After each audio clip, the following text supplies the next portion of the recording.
Commander HFY stood in front of the large window in his new office. His green scales caught the light from the nearby star as he watched ships move around the space station. He had been a soldier for 20 years. The scars on his arms told stories of battles against the Kralith Empire. Today, he was getting a new job. The door made a soft sound as it opened. Captain Vorn walked in. She was from the same planet as HFY, but her scales were blue instead of green. She carried a datapad in her four-fingered hand. "Your new assignment is ready," she said. Her voice had the clicking sound that all their people made when they spoke. "You will command Squad 7 on the starship Aurora's Edge." HFY turned away from the window. "What kind of soldiers will I lead?" Captain Vorn looked at her datapad. "It is a mixed unit. You will have 12 troops from 6 different worlds." She paused. 3 of them are humans. HFY felt his chest tighten. He had heard stories about humans. Most soldiers in the galaxy had heard stories. Some said humans were monsters. Others said they were heroes. Nobody seemed to agree on what they really were. "Are the stories about humans true?" he asked. "I do not know," Captain Vorn said. "You will find out for yourself." The ship leaves in 2 hours. The Aurora's Edge was a big ship. It could carry 500 people and had weapons that could destroy a small moon. HFY walked through the long halls to find his new squad. The walls were white metal, and his boots made echoing sounds as he walked. He found Squad 7 in Training Room C. When he opened the door, he saw his new troops. Some he knew right away. There was Kliktar, a Chithari with 6 legs and big black eyes. His people looked like giant insects, but they were smart and good at fighting. Next to him stood Vorthan, whose body was made of gas, held together by a special suit. The Vorthik were strange, but they could move through small spaces that others could not. 3 tall beings made of crystal stood together. These were Selenites. They did not talk much, but they were very strong. 2 short, furry creatures sat on boxes. The Molkari were small, but they were good with machines. Then HFY saw the humans. They stood apart from the others. Not because they were unfriendly, but because the other aliens seemed to stay away from them. The humans looked normal enough. They had 2 arms, 2 legs, and heads like many other species. But something about them made HFY feel uneasy. The first human was tall with short brown hair. He stood very straight, like a soldier should. The second was a woman with blonde hair tied back. She had a small smile, but her eyes looked very alert. The third was younger than the others, with dark skin and black hair. "Squad 7, attention!" HFY called out. All the soldiers stood up straight. The humans moved just like the others, but HFY noticed they moved very smoothly. Like hunters, he thought. "I am Commander HFY. I will be leading this squad from now on." He looked at each soldier. "Tell me your names and what you do." Kliktar spoke first. His voice made clicking sounds. "I am Kliktar. I am your second in command. I handle communications and tactics." The others spoke in turn. The Vorthik was good at sneaking and spying. The Selenites were heavy weapons experts. The Molkari fixed machines and computers. And it was time for the humans to speak. The tall male stepped forward. "Lieutenant Jake Murphy. I handle assault tactics and close combat." The woman came next. "Corporal Lisa Bennett. I work with explosives and demolitions." The young male was last. "Private First Class Tony Rodriguez. I am a sniper and scout." HFY nodded. Their jobs sounded normal, but something in their voices made him think of predators talking about hunting. "We have a mission," HFY said. He turned on a screen that showed a map of space. "Kralith raiders have been attacking trade ships in the Epsilon sector. We will patrol the area and stop them." Jake Murphy raised his hand. Sir, how many raiders are we expecting? Intelligence says small groups. Maybe 5 to 10 ships at a time. Lisa Bennett asked. What kind of weapons do they have? Plasma cannons, mostly. Some missile systems. Tony Rodriguez spoke quietly. Rules of engagement, sir. Zexhai looked at the young human. There was something cold in his eyes when he asked about fighting rules. Protect the trade ships. Stop the raiders. Use whatever force is needed. All 3 humans nodded. The other aliens looked nervous. We leave orbit in 6 hours, Zexhai said. Get your gear ready. Dismissed. As the squad broke up, Zexhai watched. The humans leave. They walked together, talking in low voices. The other aliens waited until the humans were gone before they started moving. Kliktar came over to Zexhai. Commander, may I speak with you? What is it? The Chitheri's big eyes looked toward the door where the humans had left.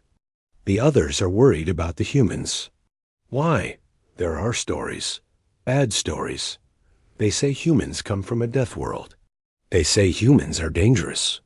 Zexhai felt his scales shift color slightly. This happened when he was nervous, though he tried to hide it. What kind of stories? Stories about their wars.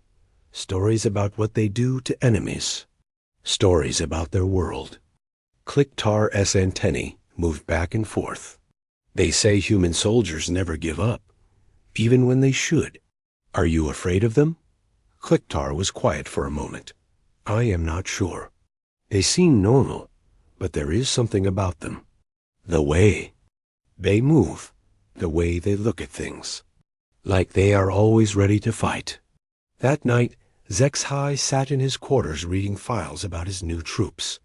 The alien files were normal. Good soldiers with clean records. But the human files were different. Jake Murphy had fought in something called the Urban War on Earth. He had been in battles in places with names Zexhai could not pronounce. The report said he had exceptional survival skills and high resistance to stress. Lisa Bennett had trained at a place called Eode School. Eode School. She knew how to make bombs and how to take them apart. Her file said she was creative under pressure and comfortable with high-risk situations. Tony Rodriguez was the youngest, but his shooting scores were perfect. The file said he could hit targets from very far away. It also said he was calm, under fire, and showed no hesitation in combat situations. Zexhai put down the data pad. These sounded like good soldiers, but something bothered him. The way the files were written made it sound like being calm during fighting was unusual for humans. But if that was unusual, why were all 3 of his human soldiers like that?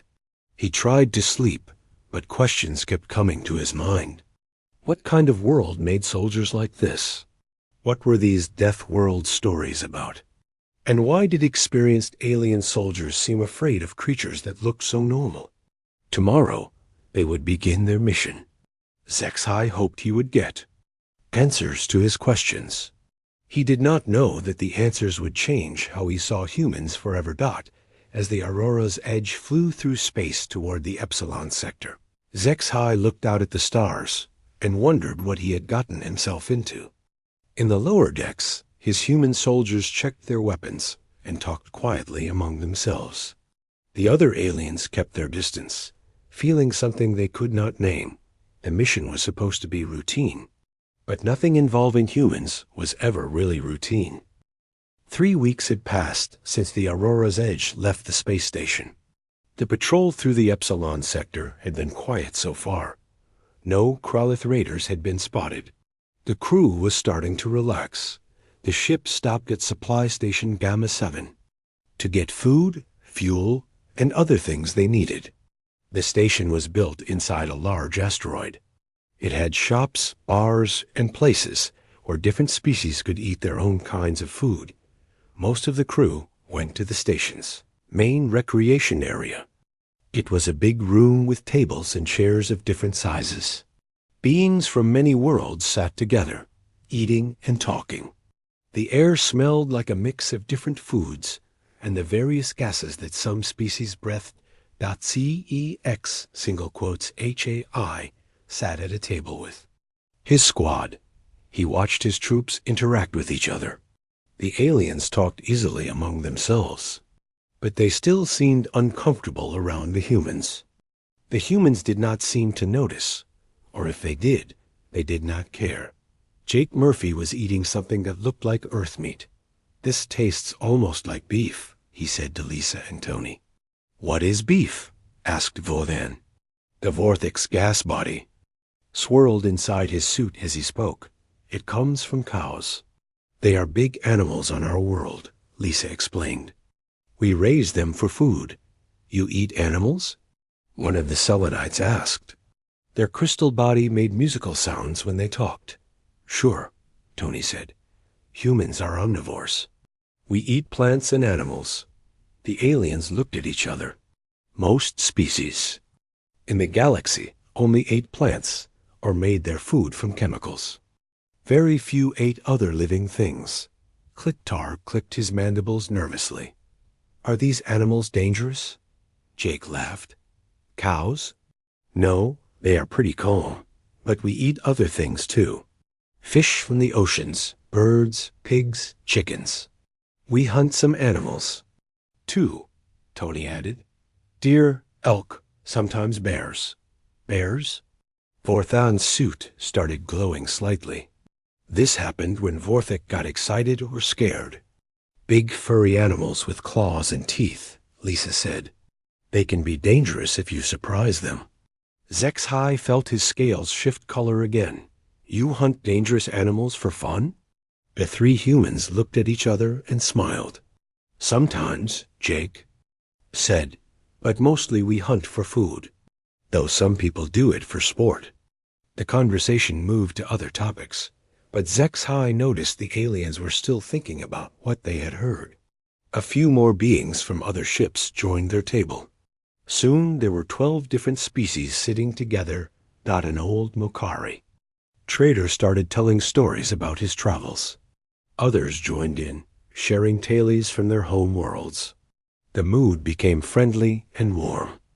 "I miss camping back home," Jake said during a quiet moment. "What is camping?" asked a young Chithari from another ship.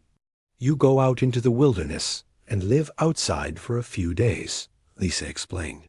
"You sleep in tents, cook food over fires, and enjoy nature. Why would you want to live outside?" The Chithari asked. "Do you not have houses?" Tony grinned. "It is fun. We tell stories around the campfire, look at the stars, and relax." "What kind of stories?" Vorthan asked. The three humans looked at each other again. Zexhai saw something pass between them. A shared memory, maybe. "All kinds," Jake said. "Funny stories, adventure stories, ghost stories." "Ghost stories?" several aliens asked at the same time. "Stories meant to scare you," Lisa said. "About spirits, of dead people, monsters, strange things that happen." The aliens stared at the humans in confusion. Kliktar spoke for all of them. "Why would you want to be scared?" "It is fun," Tony said. "You know the stories are not real, so you can enjoy being frightened." "That makes no sense," said one of the Selenites. "Fear is for avoiding danger." "Why would you seek it out?" Jake leaned back in his chair. "Want to hear one?" Before anyone could answer, he began to speak. His voice got lower and more serious. "Back in the 1960s, in a place called West Virginia, people started seeing something strange. It was tall, maybe 7 feet, with big red eyes that glowed in the dark. It had huge wings, like a bat, but much bigger. People called it the Mothman." The aliens around the table got very quiet. Even the background noise in the recreation area seemed to fade. People would be driving at night and see it standing on the road. Its eyes would reflect their headlights. Then it would spread its wings and fly away, but it was fast enough to keep up with their cars. Vorthan's suit was glowing brighter now. Did it hurt people? Nobody knows for sure, Jake continued. But strange things happened when it was around. Electronics would stop working. Animals would act scared. People reported having nightmares. One of the Mokari had stopped eating. What happened to it? Some say it was warning people about a disaster. There was a big bridge in the area that collapsed later, killing many people. After that, the Mothman disappeared. The table was completely silent. Zexhai looked around at the alien faces.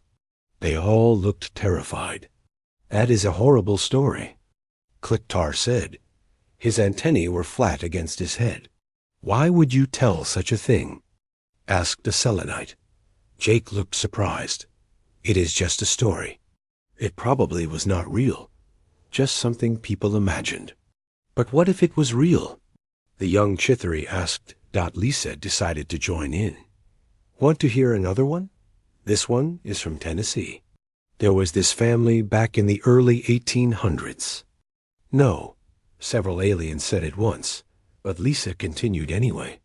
They lived on a farm, and strange things started happening. Voices would come from nowhere.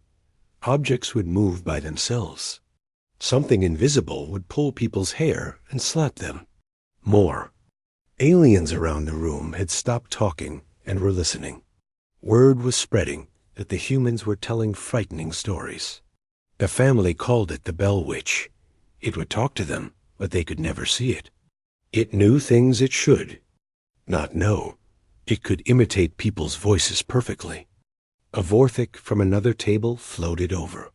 Did they call for help? They tried everything. Religious leaders, doctors, investigators.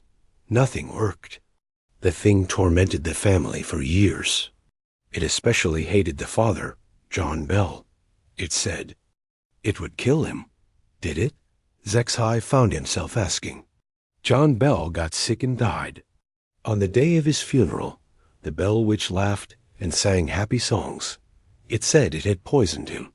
Several aliens got up and left the table. Others looked like they wanted to leave but were too scared to move. Tony saw their reactions and tried to lighten the mood. These are just old folk tales. Every place on Earth has stories like this. Every place? Kliktar asked weakly. Sure. New Jersey has the Jersey Devil. Louisiana has the Rougarou. Michigan has the Michigan Dogman. Scotland has the Kelpies. With each name, more aliens became nervous. Some started making sounds of distress in their own languages. Lisa noticed their reactions too. You guys seem really scared. These are just stories people tell for entertainment. Entertainment? Vorthan's voice was higher than usual. You find fear entertaining? Well, yeah, Jake said. Horror movies, scary books, haunted houses. They are popular on Earth. What are horror movies? Someone asked. Movies designed to frighten you. With monsters, ghosts, killers, things like that. The aliens looked at each other in shock. The idea that anyone would create frightening images for fun was beyond their understanding. Your world must be very safe if you have to make up things to be afraid of, the old Makari trader said. The three humans burst out laughing. This reaction scared the aliens even more. Safe? Tony wiped tears from his eyes. Earth is not safe at all. What do you mean? Zexhai asked. Jake's expression became serious again. Our world has real monsters. Bears, wolves, lions, sharks. Snakes that can kill you with one bite. Diseases that can wipe out millions. Earthquakes, hurricanes, volcanoes. Then why do you make up more things to fear? Asked a Selenite. The humans thought about this for a moment. Lisa answered slowly. I guess because we are used to being afraid. It is normal for us. The recreation area had become very quiet now. Beings from many tables were listening to the conversation. You are used to fear? Kliktar asked. Fear keeps you alive, Jake said simply. If you are not a little bit afraid, You get careless. Careless people die. Tony nodded. My grandfather used to say that fear is just your brain trying to keep you breathing. The aliens sat in stunned silence, trying to understand what they had heard. These humans came from a world so dangerous that fear was normal. They told frightening stories for fun, because real life had already taught them how to handle being scared. Zexhai felt a chill run through his body. He was beginning to understand why the other species were nervous around humans. They were not just soldiers. They were survivors from a world that had taught them to live with constant danger. As the evening continued, no one asked the humans to tell any more stories. The aliens talked quietly among themselves, sharing their shock at what they had learned.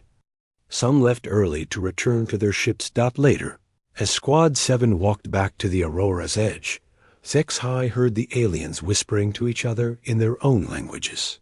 The humans walked ahead, talking casually about their plans for the next day.zex:"HA." I realized that the humans had no idea how much they had frightened everyone. To them, they had just shared some harmless stories. They did not understand that what they considered entertainment was pure nightmare fuel for species that had never learned to live with fear.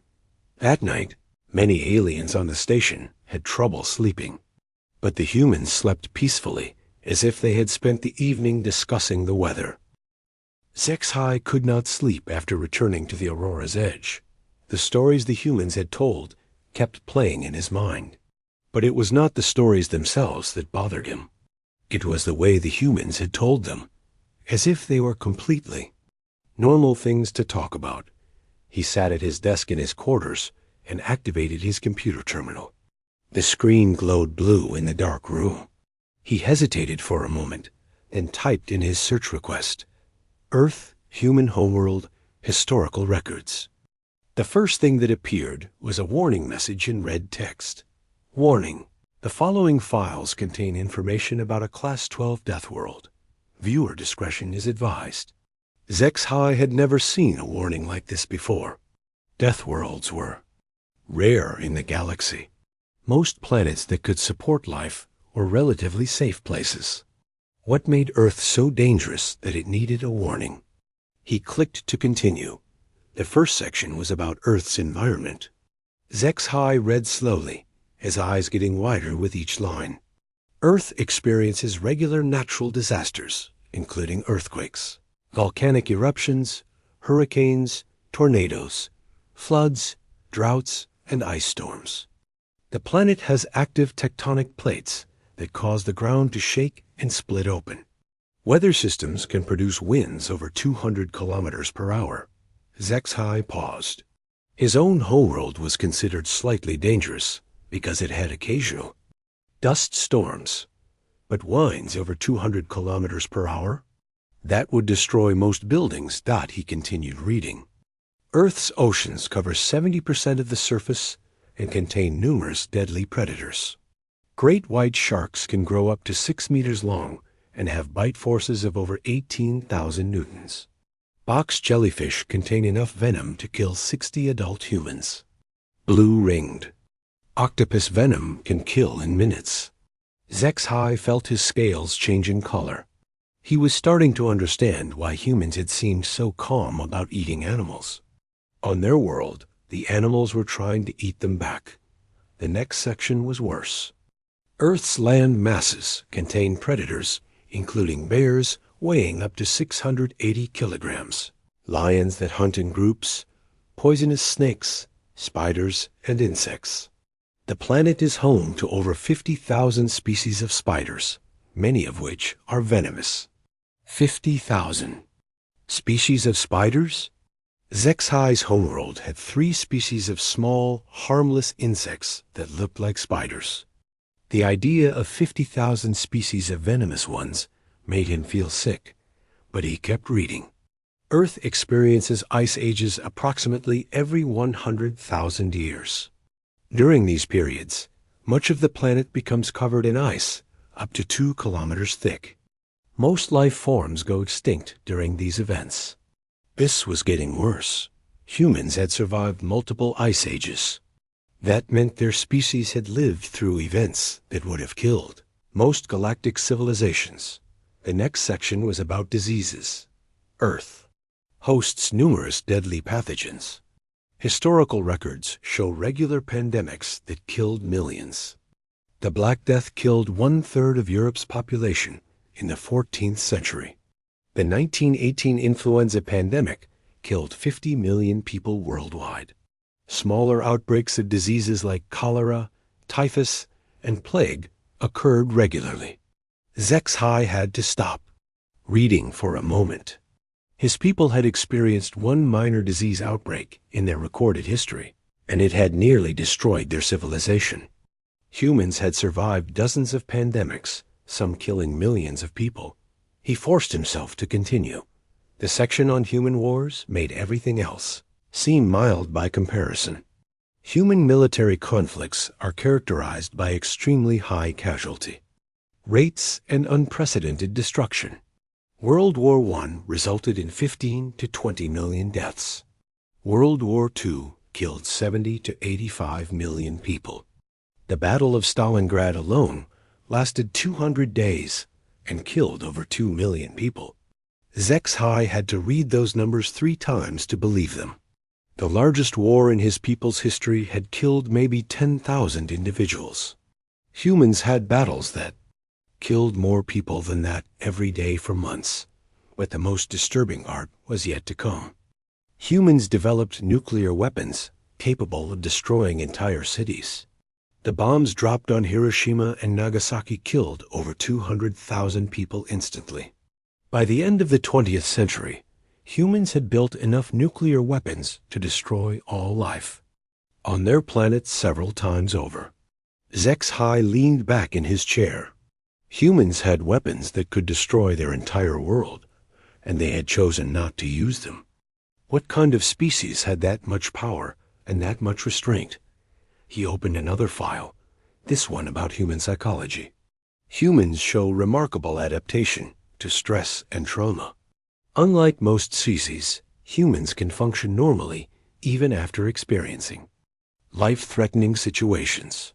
This appears to be an evolutionary adaptation to their dangerous environment. That explained why Jake, Lisa, and Tony seemed so calm all the time. They had evolved to handle stress that would break other species. The file continued. Humans have an unusual relationship with fear. While other species avoid frightening situations, humans often seek them out for entertainment.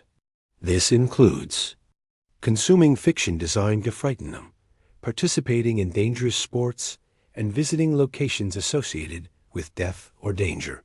Now HFY understood why the humans had been so confused by the aliens' reaction to their stories. For humans, being scared was normal. Even fun. Another section caught his attention. Human pack bonding and loyalty. Humans form extremely strong emotional bonds with their group members. They will risk their own lives to save others, even when the logical choice would be to flee. This behavior has been observed in military units, where humans will continue fighting even when facing certain death, rather than abandon their comrades. HFY thought about the humans in his squad. They had seemed friendly enough, but there was something in their eyes when they looked at each other.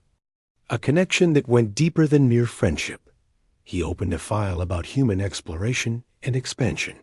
Despite their dangerous homeworld, humans actively seek out new environments to explore. They have survived in Earth's hottest deserts, coldest regions, highest mountains, and deepest oceans. When they began space exploration, they volunteered for missions with extremely high mortality rates. The file showed pictures of humans in various environments, standing on ice at the North Pole, walking through blazing deserts, climbing mountains so high the air was too thin to breathe. In every picture, they looked determined, not afraid. There was a subsection about human sports and recreation that made HFY's blood run cold. Humans engage in recreational activities that would be considered torture by most species.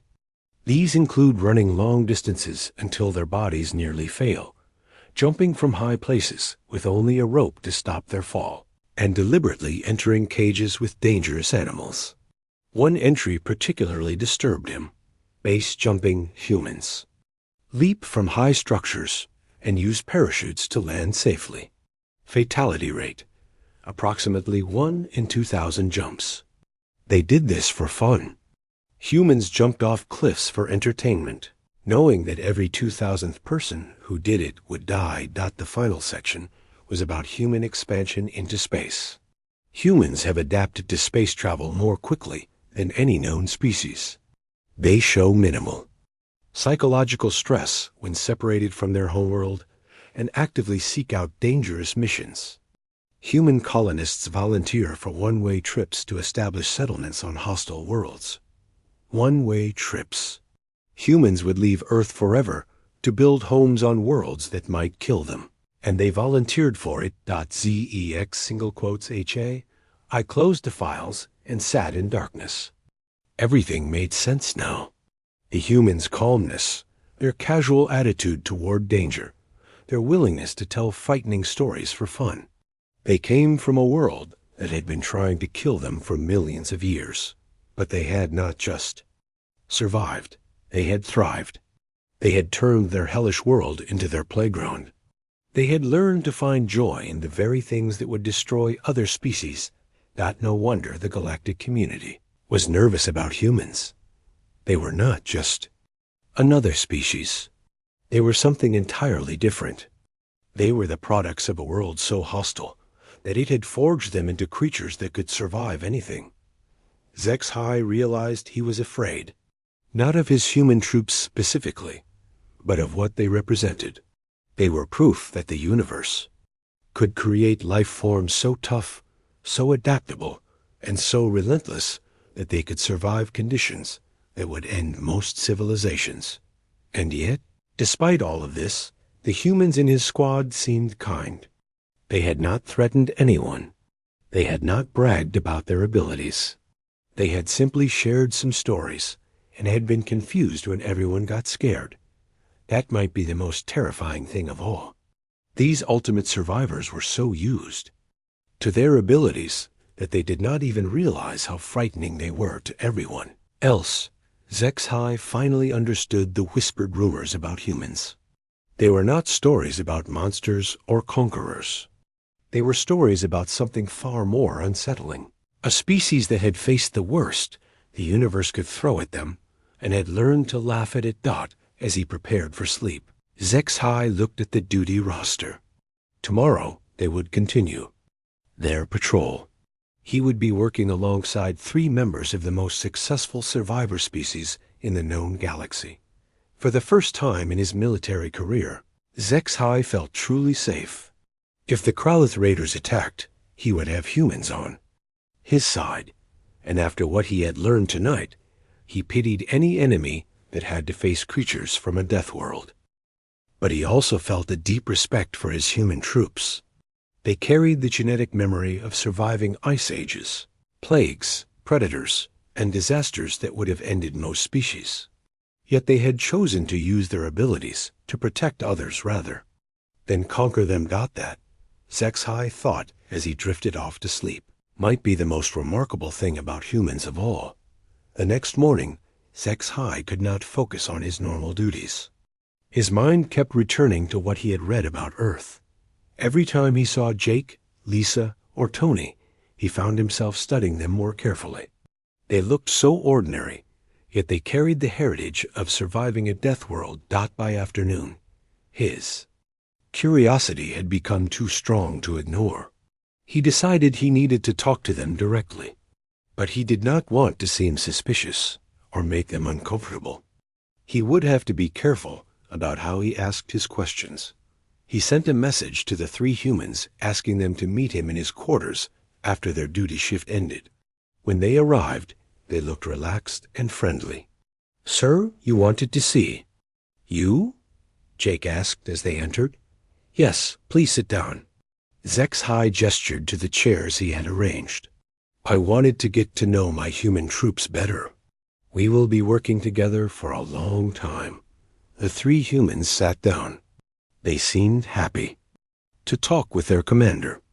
Tell me about your homeworld, Zexhai began, trying to sound casual. What is Earth like? Lisa smiled. It is beautiful. We have mountains, oceans, forests, deserts. Every kind of environment you can imagine. It sounds peaceful, Zexhai said. Carefully, Tony laughed. Peaceful? I guess it depends on where you are. Back home in Texas, we had to watch out for rattlesnakes and scorpions, and the tornadoes could be pretty scary. Tornadoes? Zexhai kept his voice level, though his scales wanted to change color. Big spinning storms, Jake explained. The wind can reach 300 kilometers per hour. They can destroy entire towns. That sounds dangerous, Zexhai said. They can be, Lisa agreed, but weather services track them now. People get warning to take shelter, though sometimes they form too fast to predict. Zexhai felt his chest tighten. Humans lived with storms that could destroy towns, and they talked about it like it was normal weather. What about where you grew up, Jake? Montana. Beautiful country. But you had to be careful. We had grizzly bears, mountain lions, wolves. Every year, a few people got attacked. Attacked by animals? Zexhai tried to sound surprised rather than horrified. Sure, if you surprised a bear with cubs or got between a mountain lion and its prey, you could be in trouble. My uncle got mauled by a bear when I was 10. Did he survive? Yeah, but he had scars all over his back. He used to say it taught him to be more careful in the woods. Zexhai was amazed. This human's uncle had been attacked by a giant predator and treated it as a learning experience. What about you, Lisa? Where did you grow up? Florida. Lots of alligators, venomous snakes, and sharks. Oh, and hurricanes every few years. Hurricanes?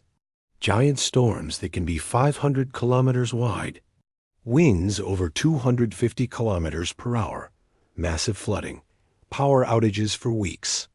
We usually had to evacuate when the big ones came. You had to leave your homes? Sometimes, though some people stayed and rode them out. My grandfather did that a few times before my grandmother made him stop.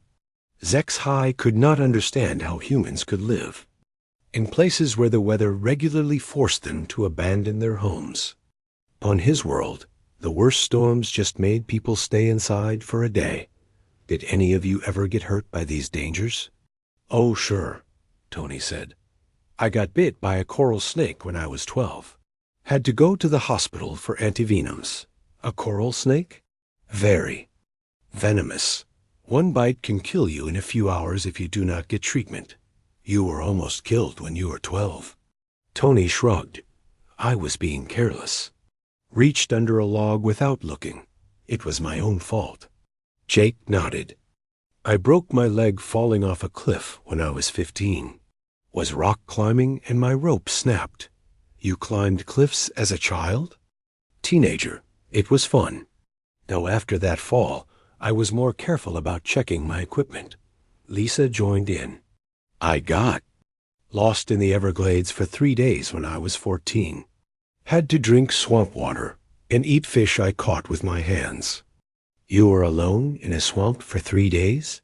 My dad was teaching me survival skills. I was supposed to find my way back in 1 day, but I went the wrong direction. He let me figure it out on my own. Zexhai stared at her. Your father left you alone in a dangerous place when you were 14? It was a test. He knew I would be okay. We had been practicing survival skills since I was little. All human children learn survival skills? The 3 humans looked at each other. Most do, Jake said. At least basic ones. How to find water. Make fire. What plants are safe to eat. How to signal for help. Why do children need to know these things? In case they get lost or hurt, Tony explained. Things happen. You might get separated from your group while camping, or your vehicle might break down in the middle of nowhere. Zexhai was trying to process this. Human children were taught survival skills because getting lost and having to survive alone was common enough to prepare for. "Tell me about your families," he said, changing the subject slightly. Jake smiled. "My dad was in the military. He served in the Desert Wars. My grandfather fought in World War II. Your family has a tradition of military service?" "A lot of families do. War is part of human history. There has almost always been some conflict going on somewhere." "Always?" "Pretty much. Sometimes big wars, sometimes small ones. My great-grandfather fought in World War I. He used to tell stories about the trenches." "What kind of stories?" Jake's expression became more serious. "Hard ones. He talked about living in mud for months, watching friends die, gas attacks, artillery bombardments that went on for days." "He told you these stories when you were young?" "When I got older, yeah. He said it was important to understand what war really was." Lisa nodded. "My grandmother lived through the London Blitz. German planes bombed the city for months. She was just a kid, but she remembered sleeping in subway tunnels, buildings collapsing, people disappearing." "She told you about this?" "All the time. She said people had to learn from history or they would repeat it." Tony added, "My great-grandmother survived the influenza pandemic of 1918. Millions of people died. She watched whole families it wiped out in weeks." HFY felt overwhelmed. Every human family seemed to carry stories of surviving disasters that would have destroyed entire civilizations. "How do you handle hearing such terrible stories?" "They are just part of our history," Jake said. "Every family has stories like that. It shows we can survive tough times." "Do you think about these stories when you are in dangerous situations?" "Sometimes," Lisa said. "When things get bad, I remember that my ancestors survived worse things than what I am facing." "It helps you stay calm?" "Yeah. If my grandmother could survive months of bombing raids when she was 8 years old, I can handle whatever comes my way." HFY was beginning to understand something profound. Humans did not just carry genetic memories of survival. They carried cultural memories. Every generation passed down stories of how their ancestors had faced impossible odds and lived through them. "What about diseases?" he asked. "Does Earth still have dangerous illnesses?" "Oh, sure," Tony said. "Cancer, heart disease, diabetes. Plus new things pop up sometimes. We had a pandemic just a few decades ago that killed millions." "How do you live knowing such things exist?" The humans looked puzzled. "You just do," Lisa said. "You take precautions, get medical checkups, exercise, eat right. But you cannot worry about everything all the time." "On my world, a single disease outbreak nearly ended our civilization," HFY admitted. "Really?" Jake looked interested. "How many people died?" "About 3,000. The humans were quiet for a moment. Then Tony spoke gently. "That would be considered a small outbreak on Earth. Not to minimize your loss, but we measure pandemics in millions of deaths." "And your people just accept this?" "We fight it, Lisa. Saeed, we have medical systems, research, vaccines. But yeah, we know that disease is part of life. You deal with it and move on." HFY tried a different approach. "What do you do for entertainment on Earth?" "All kinds of things," Jake said. "Sports, movies, music, travel." "What kind of sports?" "Football, boxing, martial arts, extreme sports." Tony listed. "What are extreme sports?" "Skydiving, rock climbing, whitewater rafting, motorcycle racing. Things that get your adrenaline pumping." "You jump out of aircraft for fun?" "Sure. It is a rush. The feeling of falling, then the parachute opens and you float down. Amazing feeling." "But people die doing this?" "Sometimes. But that is part of." "What makes it exciting?" HFY stared at them. "You find the possibility of death exciting?" The humans looked at each other again. Not death exactly, Lisa said slowly, but facing danger and overcoming it. It makes you feel alive. Most species avoid danger. We do too, when it is unnecessary, Jake said. But controlled danger, where you have skills and equipment to handle it, that can be fun. You practice being in danger? In a way, yeah. It keeps your reflexes sharp. And when real danger comes, you are ready for it. Zexhai felt like he was getting a glimpse into something alien and terrifying. Humans deliberately put themselves in dangerous situations to prepare for worse dangers that might come later. Have any of you ever thought you were going to die? All three nodded immediately. Car accident when I was 20, Jake said. Truck ran a red light and hit my car. I was in the hospital for a week. Climbing accident in college, Lisa added. Fell about 20 meters. Lucky I landed in deep snow. Got caught in a flash flood last year on leave, Tony said. Water came up so fast, I barely made it to high ground. How did these experiences affect you?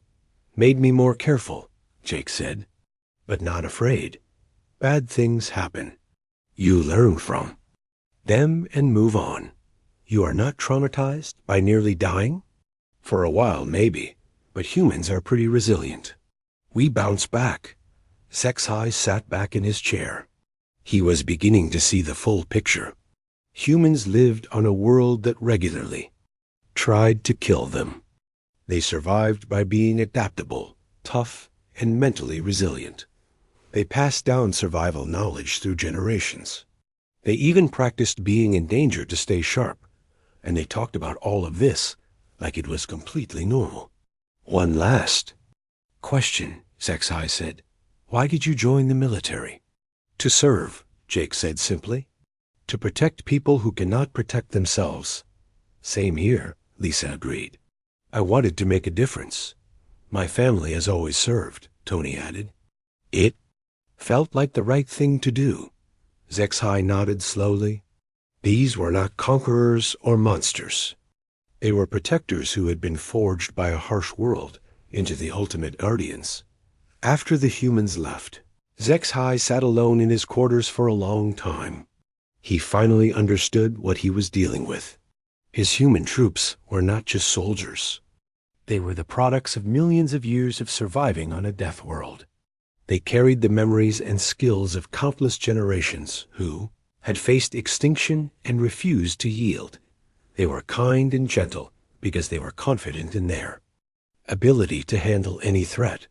They did not need to act tough because they were tough, down to their very bones. And tomorrow, they would continue their patrol through space, ready to face whatever dangers came their way. Zexhai realized he had never felt safer in his entire military career, but he also realized he would never look at humans the same way again. They were not just another species. They were something far more remarkable. Survivors who had turned survival into an art form.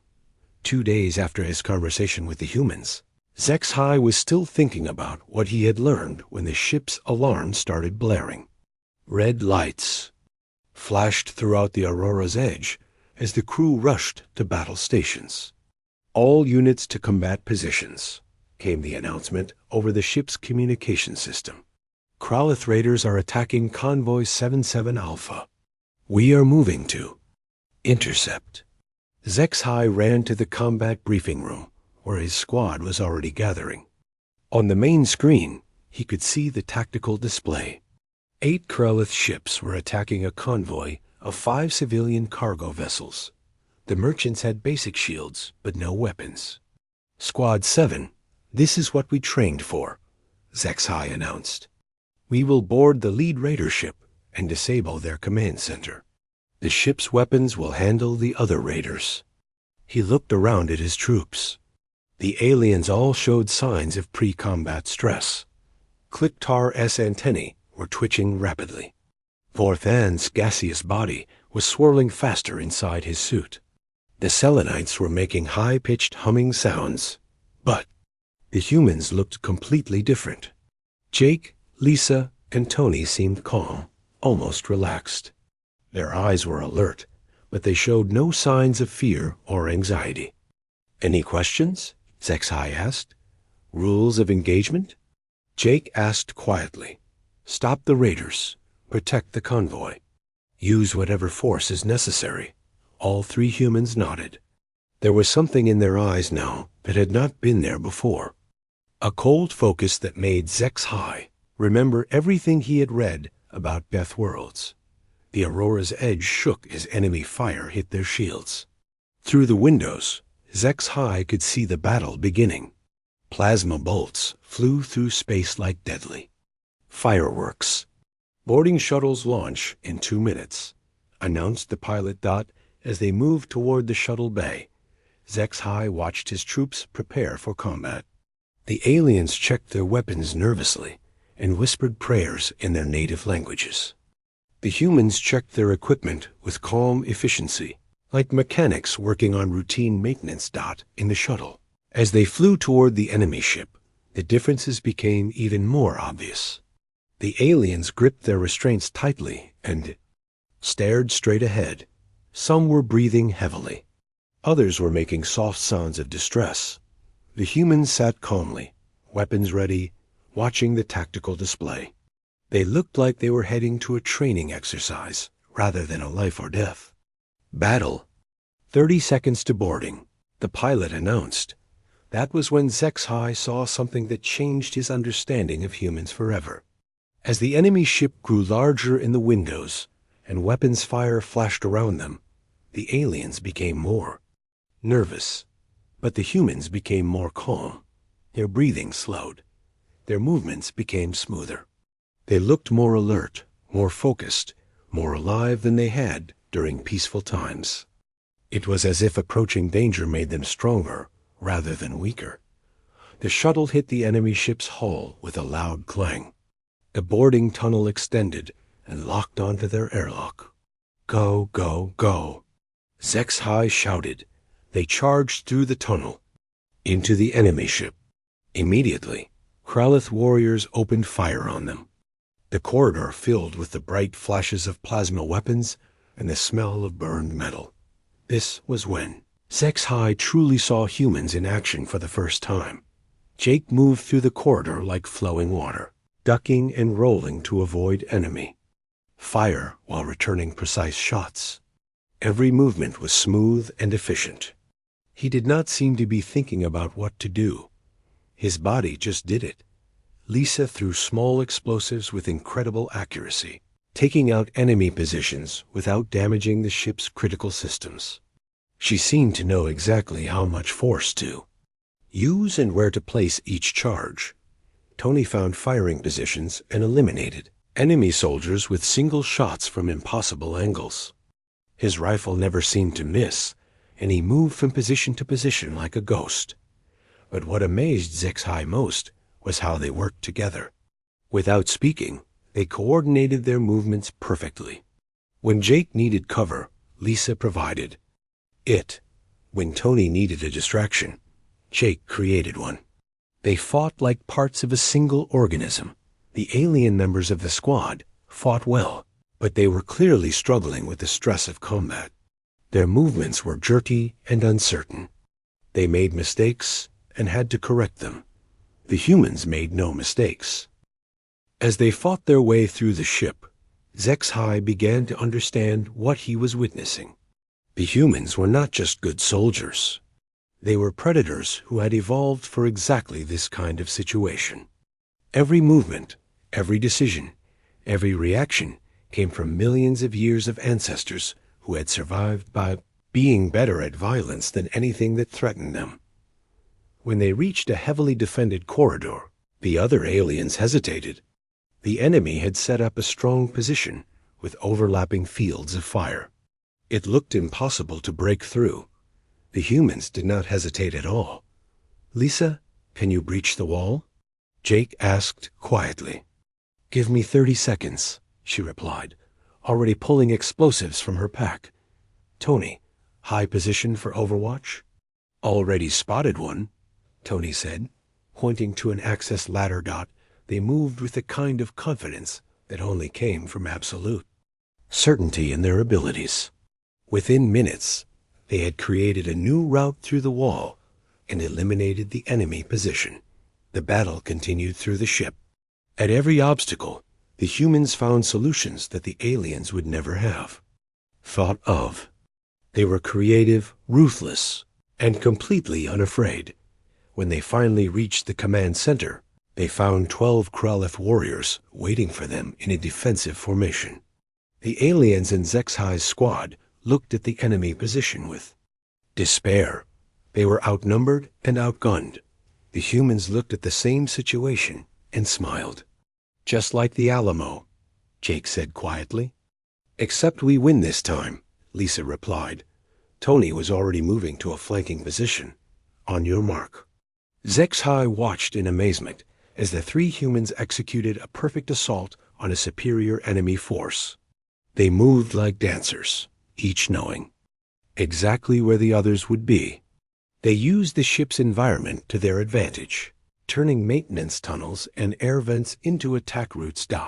In less than 5 minutes, the command center was secure. The Kraleth ship surrendered, and the convoy was safe. As they flew back to the Aurora's edge, Zexhi studied his human troops. They looked exactly the same as before the battle, calm, friendly, and relaxed. If he had not seen them fight, he would never have believed what they were capable of. But he had seen them. He had watched them transform from pleasant soldiers into perfect killing machines, and then back again. It was like watching someone flip a switch. That evening, Zexhi called a meeting with his entire squad. He had something important to say. "Today, you all fought well," he began. "But I want to talk about what we can learn from this battle." He looked at his alien troops. "Some of you have asked me about the humans. You have heard stories and rumors. You have been nervous around them." The aliens shifted uncomfortably. Kliktar's antennae drooped. "I want you to understand something," Zexhi continued. "The humans in our squad are not monsters. They are not conquerors or killers.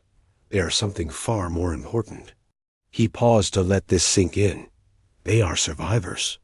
They come from a world that has been trying to kill them for millions of years. They have evolved to handle dangers that would destroy most species. But they have chosen to use these abilities to protect others, not to conquer them. Jake, Lisa, and Tony looked surprised. They had not expected to be the subject of the meeting. Today, I watched them fight. They were incredible. But what impressed me most was not their skill in battle. It was their control. They could have easily killed every enemy on that ship, but they chose to capture it instead. They showed mercy to beings who would have shown them none. Zexhi looked directly at his human troops. "You carry the genetic memory of surviving ice ages, plagues, predators, and disasters that would have ended most civilizations. You tell stories that terrify other species for entertainment. You practice dangerous activities to stay sharp. You face death with curiosity rather than fear." The humans looked uncomfortable with the attention. "But most importantly," Zexhi continued, "you have chosen to be protectors. You could conquer any world you wanted, but instead you have joined the Galactic Defense Corps to protect others." He turned back to the alien troops. "I want you to understand what this means. We have allies who will never surrender, never break, and never abandon us. When we fight alongside humans, we fight alongside the most successful survivor species in the known galaxy." Kliktar spoke up hesitantly. "But the stories about their world are all true," Zexhi said. "Earth is a death world that regularly experiences disasters that would end our civilizations. Humans live with dangers we cannot imagine. They have survived everything their world could throw at them." He smiled. "And now they are on our side."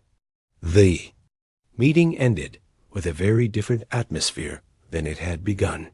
The alien troops no longer looked afraid of their human comrades. Instead, They looked amazed and grateful. Later, as the Aurora's Edge continued its patrol through space, Zexhai stood in his quarters looking out at the stars. He thought about the humans sleeping peacefully in their bunks, ready to face whatever dangers tomorrow might bring. He had started this mission wondering what humans really were. Now he knew. They were not perfect soldiers or unstoppable warriors. They were something much more remarkable. They were survivors who had learned to turn survival into art, fear into strength, and violence into protection. They were the guardians the galaxy had been waiting for without knowing it, and Zexhai felt honored to serve alongside them. In the days that followed, word of Squad 7's success spread throughout the fleet. Other commanders began requesting human troops for their units. The stories about humans changed from whispered fears to expressions of respect and admiration. But Zexhai knew the truth that others were just beginning to understand. Humans were not to be feared or conquered. They were to be treasured as the ultimate allies, beings who had faced the worst the universe could offer and had emerged stronger, kinder, and more determined to protect those who could not protect themselves. The galaxy was a safer place with humans in it, and Zexhai would never forget the day he learned what it truly meant to have survivors from a death world watching his back.